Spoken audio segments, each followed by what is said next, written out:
Yeah, so as we try to reestablish this draft, I'd say when we do get in, Cade, get rid of Assassins. I'm just so happy that the amount of maybes that we have in the game, that even the players are like, you're gonna have a huge surprise. We're not even gonna show you the draft. We're gonna go into the game first, and then everyone will be just like, wow, maybe. Comedy. Maybe it's good. Maybe it's bad. It's comedy. It's boom, bang, bada, bing. Oh, but there you go, ladies and gentlemen. We're going to get straight into the game instantly here for the final game of the Group of Death here for Cade. They have the Esmeralda, Matilda, Yisun, Shin, Lunox, and Selena. For the side of Onic PH, they've drafted for the Popo and Koopa. Rafaela now with the Barca. Going in with the Amon in the jungle position, and also Larsky using that Uranus. Oh, I'm surprised. Honestly, did not expect to see the Uranus out. And this was one hero I was hoping that will pull through, and that is the Esmeralda. But we must acknowledge as well, on the side of Cade right now, there is a comfort hero, a notorious hero on one of their star players, and that's Luis on his trademark, Luis Nox. Luis on his Lunox right Yeah, there. no, legit. Like, there are stories told of this Lunox in MPL Brazil wherein teams would just ban it out straight up, like, don't give it to Luis. Well, we'll see what happens here. Let's see what he can do on that Lunox right now. As so far, he is able to actually farm up really, really well, but it's going to be prime chunked really, it's half HP right there. Onic now still with the pressure in the early stages. This is what Amon wants to do as well. Using all the pressure from that the side lanes create to get a snowball going, to get maybe some kills. Different kind of aim on this time around from Onic PH. We last saw them play this in the mid lane. Hatred shouting out our previous M2 champions in Brenny Sports. Now it's being played in the jungle. Dilarsky gonna be in trouble.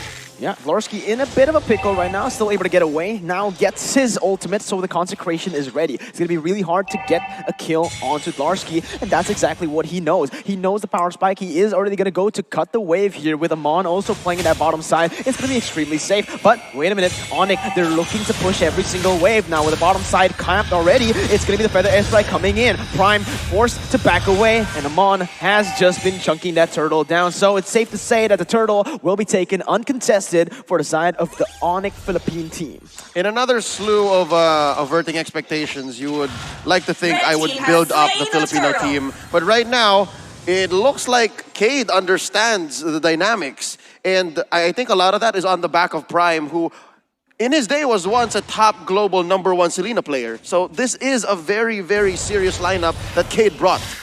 It is a serious lineup. They're not holding anything back right now. They are going to go for their comfort picks, for their favorite picks right here, because there's nothing to lose at this point. You win, you go to the upper brackets. You lose, it's over. You go to the lower brackets. The chances, the double chance that you would have in the playoffs will be taken away from you, and that's the way they've been playing as well. They've been very proactive on the map, and that's where we're going to have to see Mikey going in, instantly just taken down. Miscommunication coming, but it's going to be Luis actually jumping in with the Order of the Chaos, still able to discharge some damage, but Kyrie jumps in back again to try to get a pick off. So far, 1-for-0 for the side of Onic PH. Too soon for Luis Didi to try that, but Lafel.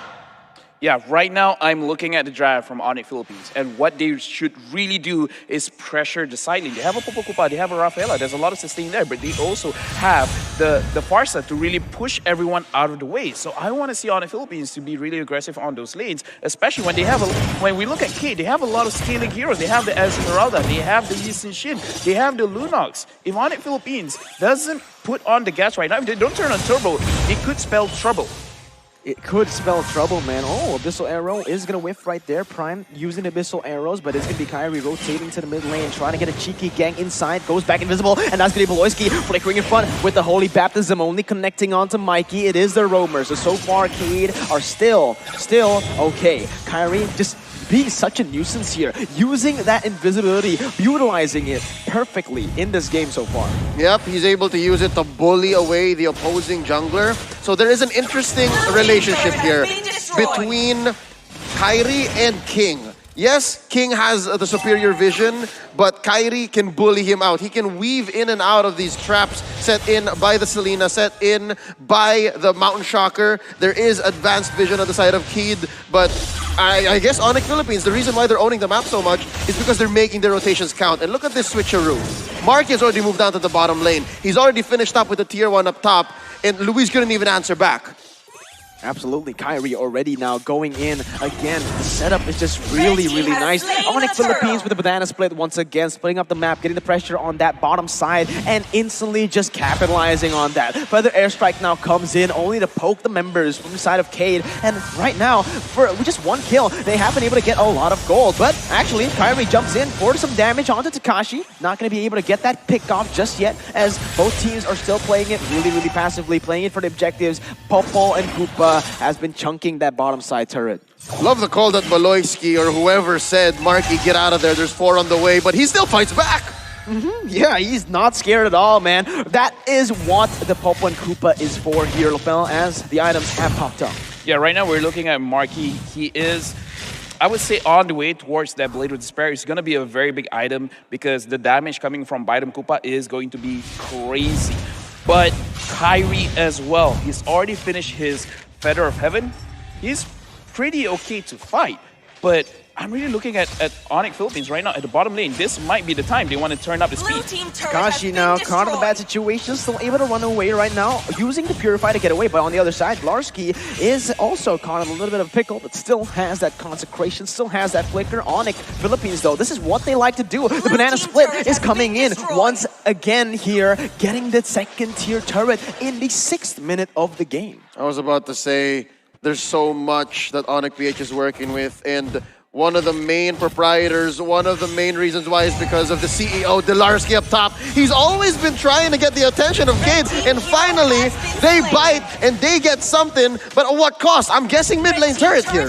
Yeah, they're leaving the Selena in the mid lane. She doesn't have any wave clear whatsoever, and that's going to be Onic Philippines taking the trade, going in for that mid lane turret. It surely is going to be much, much worth it. And there you go, another turret to set up for the next turtle. Onic Philippines, they're just so good at splitting up the map, playing with the pressure, and setting up for objectives. This is Onic at their best. Right now, looking at this game, there's not a lot of deaths, but there's a lot of activities going on. This shows the level of gameplay that they have. Very, very high gameplay. Not looking for kills, objectives. Oh, but wait a minute. Turtle that's going to be slain right there from the side of Cade. Able to run away for now, but Mikey's going to get sniped by the Feather Airstrike. 1 for the price of the Turtle. Cade is able to finally get the second objective of the game. This is still home to these two teams. I honestly have seen a game where Cade was sitting at like 15 minutes and the score was 2-3. Same I can say for Onic Philippines. I may have casted that game as well, wherein they beat a team and the scoreline was at what, 16 minutes? Same, about 2-3. So these two teams, they know this playstyle very well. They understand what it means to isolate certain members, get out of team fights with just the skin of your hair. And right now, that's what Mikey is doing for Cade, that Guiding Wind. That's what Baloyski is doing with that Rafaela using the Holy Healing. So this is exactly the nature of the beast. This is the kind of environment that these two teams have built for themselves using this draft. Yeah, Onic Philippines' draft right here, they're really good at actually picking off targets as well with the Amon and also just the Farsa to burst in, right? So actually, the Yi Shin coming in from Cade, really, really smart choice. Going in for the Mountain Chakra, opening up the map, but this is going to be the Abyssal Arrow actually connecting onto Marky. Look at that. It's going to be everyone following it up, but the stun comes in and the Feather Airstrike will be enough to take Luis down. Marky will be able to pick up the kill. It's going to be Mikey jumping in. The Falling Simon will be able to connect onto 3, but there's no follow-up. King has just joined the fight, and that's 3 members taken now with nothing on the board for Cade. King joining the fight, that's the M2 logo. Today we are to the top, and they just toppled 1 by 1, 3 for none, all the way straight into Tier 2. Even Tier 2 mid is in trouble now, so I'm surprised that Onic PH did try to save up and get more resources in their jungle. But LaFell, break down what happened here. This is what it looks like when you have a 3k gold lead. Look at the damage from the Farsa. Farsa is standing in behind, but more importantly, Marky with that Popol and Koopa. Once he has that Blade of Despair, the damage coming from both of that heroes. Again, Koopa is also a hero. Let's not forget about the beasts over there. They are very strong. The burst damage is very, very high. And Onic Philippines, they have full control of the map. 4-turret lead right now for the side of Onic Philippines. That will mean that they will have pressure onto both of the side lanes right now, even in mid lane. They're going to win in pressure everywhere across the map. Only the 2 inhibitor turrets left in those side lanes, and there you have it. With the pressure, insane setup, there's nothing Cade can do. What they need to do right now is scale up, but do they have that much time? Can I just say how happy I am that Popol Kupa is finally a marksman?